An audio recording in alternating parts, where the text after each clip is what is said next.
Hi, everybody. This is Betsy Hill, president of Brainware Learning Company, and I'm so glad you could join me today for our short presentation on processing speed, particularly issues that kids have, that many others have, as a matter of fact, with slow processing speed. So one of the things I always try to do is to provide an example or give you a way to feel what having this kind of issue might be like. And I think we have all probably had the experience of not being able to respond to a remark or something that somebody does as quickly as we would like. Often it's because it's a stressful situation. So you've probably been in this situation, I know I have, where somebody says something really sarcastic to you or negative or an insult. And in the moment, you have no ability to respond to that. Typically, it's a day later, I think of the perfect retort, but of course not in that time. And that's because cognition is slowed down in states of stress, and we just can't respond to it. So we don't process, and we can't come up with a response that quickly. But for some of us, responding slowly is an everyday, all the time problem. So processing speed, of course, is the speed at which our brains work, the pace at which we can take in information and do something. Generally, it refers to the time between when we receive a stimulus or we first hear or see something and when we respond. And processing varies. Some brains are just faster and more efficient than others, but it is really important to understand that processing speed is not the same as intelligence. Nor does having slower processing speed mean that someone is less intelligent. We have to be really careful because we often will hear comments like, oh, well, that person is just slow. Or she's slower than everybody else. And you might very well assume that they're not very smart. But as we'll see, slow processing speed often comes with high intelligence. And we also have to recognize that our brains may process different kinds of inputs at different speeds. This can be confusing because it can be very inconsistent even within the same person. So a child may have strong processing speed for visual information when they play a video game, for example, but have a lot of trouble with auditory information when they hear a parent or a teacher give them a set of instructions. And of course, many parents have been in that situation, say, well, I don't understand why he can't respond. He's so quick and so responsive when he's working on his video games. But as we know, it's not just that they're not paying attention, although that could sometimes be, of course. It certainly was, I know, sometimes in my household. But nonetheless, it can very well be that they just can process certain kinds of information much faster than others. So in the real world, this can look like a number of different things. First of all, it can look like having a lot of difficulty making even a simple decision like what to have for breakfast, or what shirt do you want to wear. And when a child is asked that kind of question and has difficulty processing it and responding, they may just blurt something out like, I'll wear my blue shirt. And then they may immediately feel that it's not really what they wanted. And so that can be very stressful and confusing. And they want to respond because they know someone's waiting for the response. But if they haven't fully processed it, then they may just blurt something out. Remembering new information, acting on it. So, for example, if you ask a child to pick up their Legos and get started on homework, it may take them so long to process what it actually means to pick up those Legos. So what does mom actually mean when she says pick them up? Pick them up and hold them, pick them all up, pick up some of them, pick up the ones that are in the path, pick up and put them where. All of that stuff may take some time to process. And by that time, the part about getting started on homework is no longer in working memory and is just not available to them. So they may stand around looking lost. First, because they have to think through that process, and then because they no longer know what they're supposed to be doing next. Kids with slow processing speed often dread tests or anything that sounds like a speed drill. So a math fluency test, a reading speed test, or a quick drill on the basketball court may all result in anxiety or even a meltdown. Think of something that you know how to do well, but that you don't do very quickly. So you may do it slowly, but the end result is a very good piece of work. For me, that's knitting. If I felt I was being judged by how long it takes me to knit, rather than the quality of the baby blanket I'm currently working on, I might do what many kids will do confronted with a similar situation. I might avoid it. I might try to hide what I'm doing. I might even get flustered and start making mistakes. The slow processing speed can look like awkwardness also in social situations. If it takes you a while to process what someone is saying to you, it can look like you're not paying attention, like you don't care, like you don't think what they're saying is important. And it may take longer to pick up on social cues. Oh, we better get out of here. Oh, the teacher is asking us to be quiet, that kind of thing. And just about every parent of a child with slow processing speed is familiar with what can become the agony of dealing with homework, where a reasonable length assignment may take far, far longer than it should be, or that the teacher even intended. And sometimes it's just even about getting started on that homework. So what I want to do is take a little look at processing speed and what that looks like in a few examples. Processing speed can be assessed, as can other cognitive skills. And I want to emphasize again how, and you'll see it in these examples, how processing speed and intelligence are not the same thing, and they're not correlated. So this is a profile of a young lady I will call Jenny. And this is Jenny's profile on a cognitive assessment that we use. So what you're seeing here is on the bottom left-hand side in that green box, you will see as a strength, Jenny has spatial perception. So her ability to reason and see spatial information is very, very strong. Within the blue box above that, she has a number of skills that are in the expected range. So she is typically developing in these skills. She's verbal reasoning, she's high in the expected range. Visual motor speed, attention, working memory, somewhat low in the expected range, but nonetheless within the range of typically developing. We may want to keep an eye on those lower ones. But she does have some skills that are weaknesses that are going to require some support. And you can see processing speed and flexible thinking in that purple box on the bottom right. And in fact, that little square, filled in square next to processing speed means that Jenny is in the bottom 5% of her peers in processing speed. So she's in the bottom 5% with processing speed, but her reasoning skills, her spatial reasoning, her verbal reasoning, her abstract reasoning are very, very strong. She's in the middle to having it be a real strength. So she can think problems out. And if you wait, she will come up with some amazing insights. But it takes her more time than it does other children.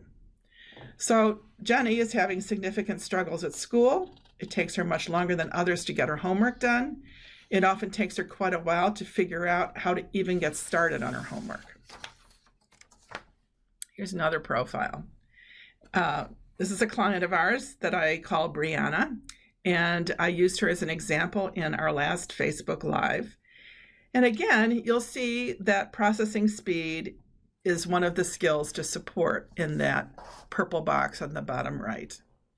But again, you can see abstract reasoning and spatial perception in the expected range. So her reasoning skills in those areas, her nonverbal reasoning skills at least, her verbal reasoning is quite low, as you can see. And so you can also see that we can have very different types of reasoning. But with abstract information and spatial information, her reasoning skills are very, very strong. But it is still going to take her quite some time to be able to respond simply because of her slow processing speed. She was struggling with her schoolwork, especially reading comprehension and remembering information she had learned. And as you will perhaps recall, after cognitive training, Brianna's skills were all in the expected range or higher. One last example, here's a young man named Charlie. And as you can see, again, Charlie has some exceptional strengths. Abstract reasoning and spatial perception, so 2 of those complex reasoning skills. Verbal reasoning in the expected range, but processing speed low in the expected range. So while his processing speed is not as slow as the first 2 examples that I gave you, it's still low, and it's low compared to his very strong other skills. I can also tell you that he had an ADHD diagnosis, and those 2 issues, processing speed and ADHD, do often occur together. So imagine for all of these kids how frustrating it is for these children who can reason beautifully, but where it takes so long for them to come up with an answer. In this case, and in many cases that are similar to this, Charlie had a lot of anxiety. And anxiety is very common for children with uneven cognitive profiles. Some things are very easy, some are very hard, and they can't predict what's going to be what. It's unpredictable. So if every learning experience is something new, unpredictable, they never know what exactly is going to be going on. Slow processing speed can be a really significant issue in today's world and in our culture, where we are obsessed with speed and getting more done faster and faster. Kids who can't keep up often become discouraged, demoralized, even depressed. They lose self-esteem.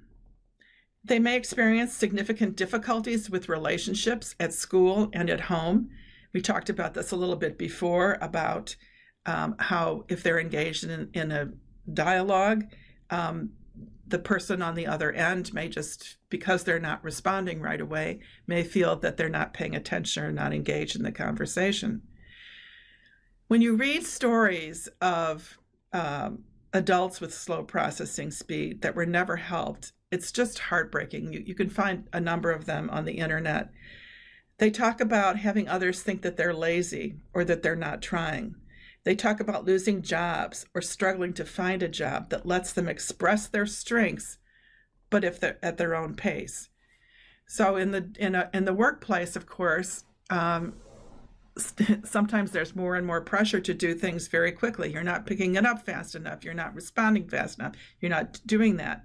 They may be doing an excellent job. They may be doing a far better job, but we have to figure out how to put them in roles where we're playing to their strengths and not timing exactly how long it takes them to do things.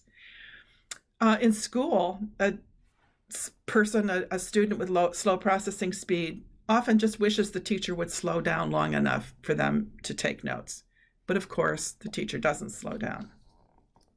I read recently that teachers on average wait about 1.5 seconds for a response to a question or something that they've asked for feedback on. And you all been in that situation, you all been in a classroom at some point in your lives. There are those hands that go up within fractions of a second, seems like nanoseconds. Those kids have fast processing speed, and whether or not they know the answer, that hand is up. The children with slower processing speed may have a very insightful answer, but may not get the opportunity to share that with the class because they can't respond in that 1.5 seconds. If teachers would slow down just by another second and a half, just spend 3 seconds instead of a second and a half, it's amazing what a difference that would make for a lot of kids. So we know it's important. We know there's a lot at stake. We know it can be pretty miserable and anxiety producing and all the rest of it to be in that kind of a situation. But the good news is it is possible to improve processing speed as other cognitive skills. And we see this over and over again with our clients who go through cognitive training. So here's what happened for Brianna and Charlie. Can't talk about Jenny yet. She's just getting started. But Brianna went from the low expected range with processing speed to well within it. So she's now in the range that we would expect of a typically developing child. And some of her other skills increased even also, and to a dramatic degree, including things like her reasoning skills, where she's now in the gifted range. Charlie had also a very significant improvement in 12 weeks of training. His processing speed went from the low end of the expected range to the middle of the expected range, and much closer to right smack in the middle. And it can get even better than that. So Charlie had an opportunity to participate in some additional cognitive training, which he did. And what we see here is that he's now, on his most recent cognitive assessment, he is smack in the middle. So I neglected to explain what these are. These are percentile rankings, which means that the 100th percentile means that everybody scored below that. The 49th percentile means that 49% of Charlie's peers scored below him and 51% scored above him. So it's that dividing line. And of course, 49 basically smack in the middle. So now he's able to demonstrate his very strong reasoning skills in a typical classroom setting. I could also note that he's just been accepted into a school with competitive entrance standards, a high school. Along with those changes that we can actually measure with the cognitive assessment, we also start to often notice some things. Children themselves and their parents may remark some changes. Some of the papers that I have read also talk about slow processing speed as cognitive sluggishness. And I think that when we have it, we have the feeling that our minds aren't working as efficiently as they could. We know what that feeling of feeling sluggish means.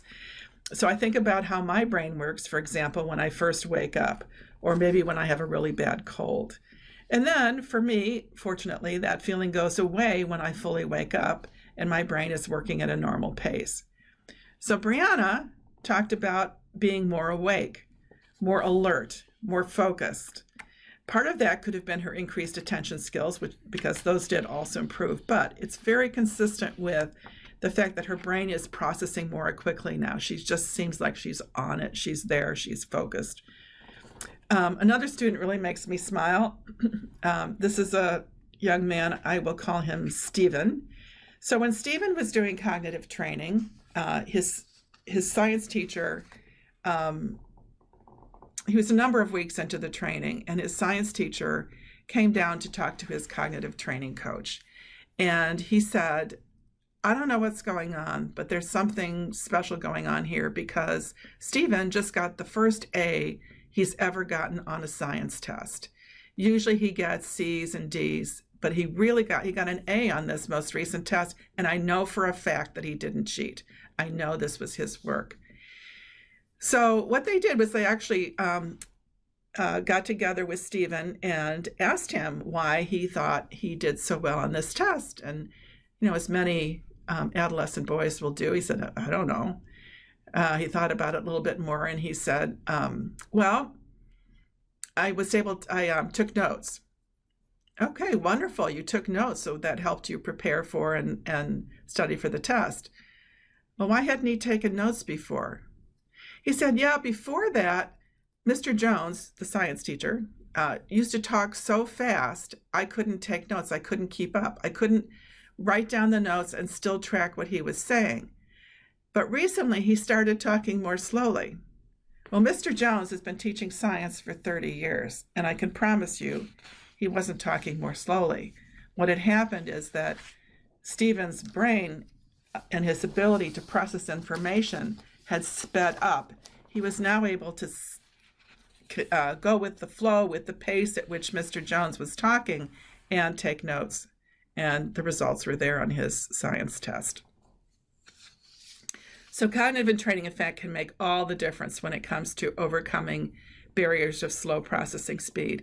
And there are some other tactics that parents and kids can use as well. So I want to share some with you. First of all, to encourage and support. If a child understands that this is not about being stupid, it's not related to intelligence whatsoever, that their minds can think and reason and be logical just as well as other brains, and they probably have some strengths that they can't really appreciate yet. It just takes them a little bit longer. Sometimes when you know that you need a little bit more time for processing, you can even say that to somebody. So I'm thinking of an experience I had just this past week where we were interviewing someone who was proposing to provide some search engine optimization services for us. So they were going to help us improve our website and its ability to rank in search engines. So many companies engage in this, and this is a very experienced, talented person. And we asked her a number of questions. A few times she said, "Wait just a moment, I'm processing." So that told us that she wasn't ignoring us. It's not that she didn't have an answer. She wasn't uncomfortable that she didn't know how to respond to it. She just needed time for her mind to put together the pieces of information to create, and her answers were very, very thoughtful and very, very thorough. So I encourage that I'm processing as a cue. Provide help getting started on work with a plan, a graphic organizer. When you have something to follow, then it doesn't seem so overwhelming, and you don't have to process and reprocess over and over again. When you have something that you can rely on to cue you to when it's time to do a particular thing or where you are in the process, you don't have to reprocess it. And that, of course, can be quite comforting and very helpful.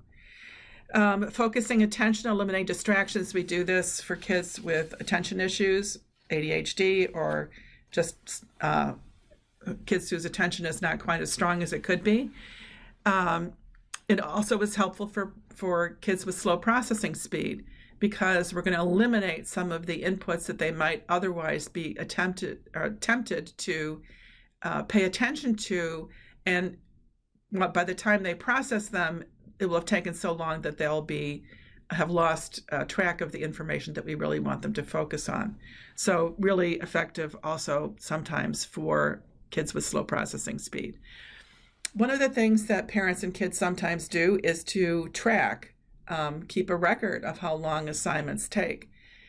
You might also record on this chart over time other factors, like whether your child was very stressed that day, whether they had had enough sleep the night before. All of these things can affect our cognitive processing. You might look at what the order of assignments is and try them in a different order. You may find that some children benefit from tackling the hardest assignment first, the one that takes the most cognitive energy from them. You may find that others do better if they tackle a simple assignment and get it out of the way and have that feeling of momentum.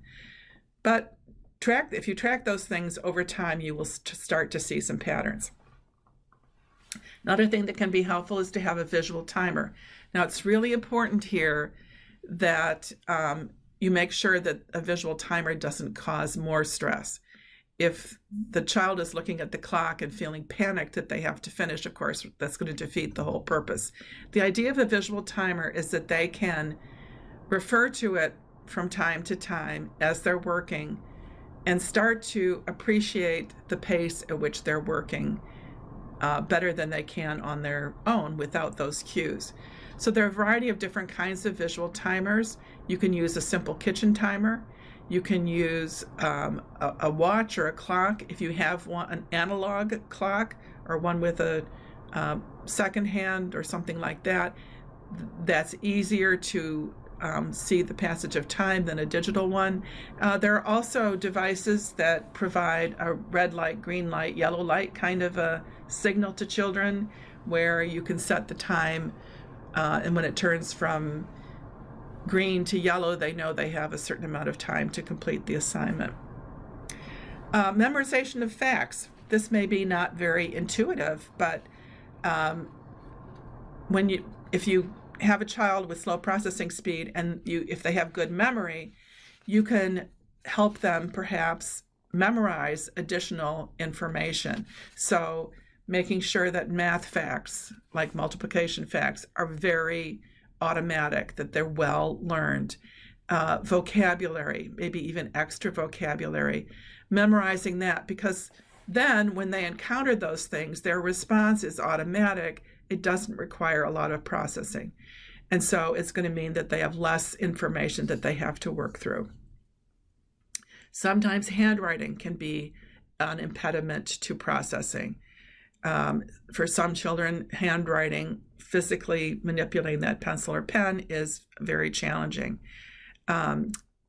Instead of doing that, using computer word processing or speech to text can really mitigate that kind of challenge that they experience. Processing speed can also, as we talked about before, we can have different speeds for different kinds of processing. And it is possible to take a particular activity that is challenging and to practice it over and over and over again. So if there's something that children do very frequently, then it might be worth practicing that, putting in extra practice time simply so that it could move faster. They know step one, step two, and this is allows our brains to take over that automatic. We call this procedural memory. So rather than having to think about it and to recall the steps to do something, they just come automatically. So the way that we've learned to tie shoes, for example. So if you have a child with slow processing speed who's very slow at tying their shoes, you may want to just practice that a lot or you may want to avoid tie shoes altogether, of course, but those are some examples.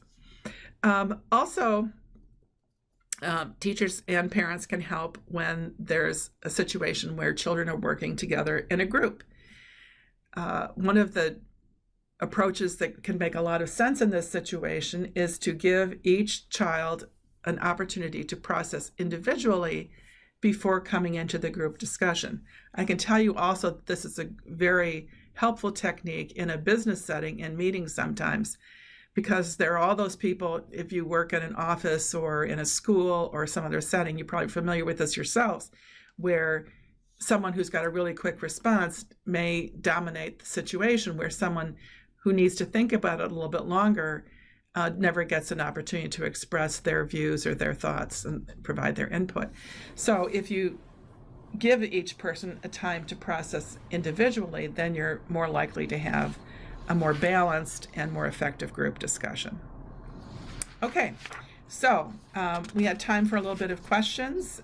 When we did this live on Facebook, I didn't have any, but I'm going to tell you that I am more than happy to respond to questions. So wherever you're watching this particular video, feel free to email me at bhill@mybrainware.com. Again, that's bhill, BHILL, @mybrainware.com. So, if you have a child that you think may have slow processing speed, who exhibits some of those symptoms that we talked about earlier, don't ignore it. It will not get better by itself. Another recommendation is to get a cognitive assessment so that you confirm exactly what's going on. You want to know a child's strengths and weaknesses so that you can work on those weaknesses and help them really grow and nurture and leverage those strengths.